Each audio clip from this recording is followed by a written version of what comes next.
संविधान 3 तरीके से बदला जाता है, जिसके बारे में हम लगातार अपने भाषणों में बोल रहे हैं।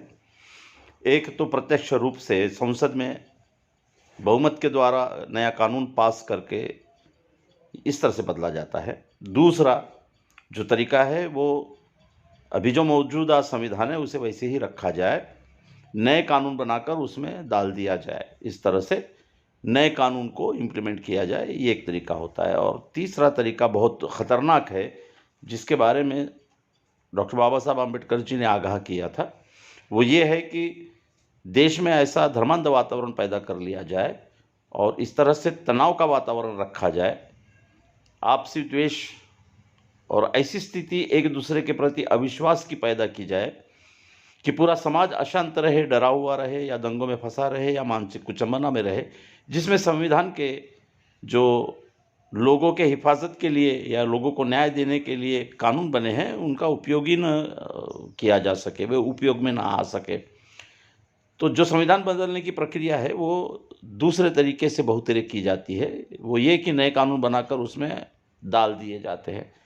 अभी 3 कानून बने हैं, केंद्र की भाजपा सरकार ने बनाई हैं। तीनों फौजदारी प्रक्रिया से जुड़े हुए हैं, लेकिन तीनों ही जब बन रहे थे विरोधी पक्ष गायब हो गया था। तो हम बार बार ये कह रहे हैं कि विरोधी पक्ष ने सभागृह से गायब हो जाना ये कोई उस आने वाले बिल को जवाब नहीं है, बल्कि वहाँ मौजूद रहकर एक रण योद्धा की तरह उस पर चर्चा करना, उस पर ऑब्जेक्शन लेना, सभागृह में सरकार को सवाल पूछना और वो लोगों तक पहुँचाना, ये रणनीति होती है। बाबा साहब कभी भी संसद छोड़कर भागे नहीं, वो संसद में हर सवाल को उपस्थित करते रहे और हर सवाल का जवाब भी देते रहे हैं।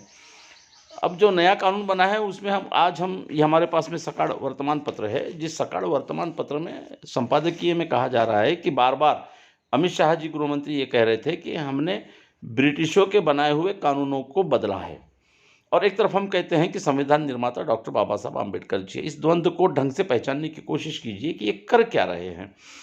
डॉक्टर बाबा साहब आम्बेडकर जी मसूदा समिति के अध्यक्ष थे और संविधान के लिए जो भी बनाया जाता उसे मंजूर करने वाली कमेटी पंडित जवाहरलाल नेहरू, सरदार वल्लभ भाई पटेल और राष्ट्रपति राजेंद्र प्रसाद इनकी शक्ति में थी। तो बाबा साहब ने एक जगह कहा था कि मुझे अगर मौका दिया जाए तो मैं इस संविधान को जला दूंगा, ये कहा था बाबा साहब ने। लेकिन बाबा साहब जब कहते हैं कि मुझे मौका मिला तो ये संविधान मैं जला दूंगा, लेकिन मुझे मौका मिला तो मैं ऐसा संविधान बनाऊंगा, वो कौन सा संविधान था, इस बारे में चर्चा नहीं की जाती है। बाबा साहब कहते हैं कि मैं जिस तरह से आने वाले प्रजातंत्र में सारे शोषित समाज की हिस्सेदारी, सारे दबे कुचले लोगों के हक और अधिकार, इस देश की साधन संपत्ति का लोकशाही पद्धति से वितरण, इस देश की सेवाओं का लोकशाही पद्धति से वितरण, इस देश की प्रशासन व्यवस्था, शिक्षण संस्था का सार्वजनिकीकरण, शिक्षा का सार्वजनिकीकरण, सारे बड़े उद्योगों को सरकार के मालिकी हक में लाना, ये सारे अमेंडमेंट, संपत्ति का भी एक बहुत अच्छा कानून बाबा साहब बनाना चाह रहे थे, जिसमें संपत्ति जमा करने का और अपने पास में रखने की एक कमाल मर्यादा हो। ये सारे महत्वपूर्ण कानून थे जो बाबा साहब के संविधान में थे। और बाबा साहब ने अभी नया जो संविधान 1950 में हमें लोगों के प्रति अर्पण होकर मिला है, उसके पहले जब पहली घटना समिति का चुनाव हुआ तभी बाबा साहब ने अल्पसंख्यक और राज्य और अल्पसंख्यक ये किताब में पूरी तरह एक नए संविधान का प्रारूप दे दिया है। वो है बाबा साहब आम्बेडकर जी का संविधान, जो मसूदा समिति के अध्यक्ष बनने के बाद में भी वो ला न सके। तो बाबा साहब का संविधान उस किताब में है, उस दर्शन में है।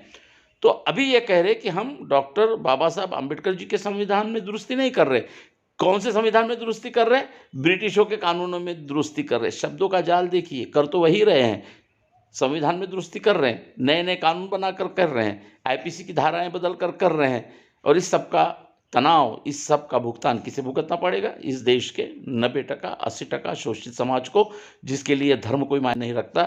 हर धर्म में ये शोषित समाज है, चाहे मुसलमान हो, चाहे क्रिश्चियन हो, चाहे बौद्ध हो, चाहे हिंदू हो, इन सब का समान रूप से शोषण करने वाली व्यवस्था के विरोध में बाबा साहब आम्बेडकर जी का संविधान था, जिसे वो ला नहीं सके। ये लाने का जो बाबा साहब को अपेक्षित था लेकिन संविधान में आ नहीं पाया, वो लाने का, वो कानूनों को संविधान में लाने का आंदोलन सही में इस देश के प्रजातंत्र का आंदोलन है और वही बाबा साहब के प्रजातंत्र की बुनियाद है। धन्यवाद। हम प्राध्यापक जावेद पाशा, अध्यक्ष भारतीय मुस्लिम परिषद।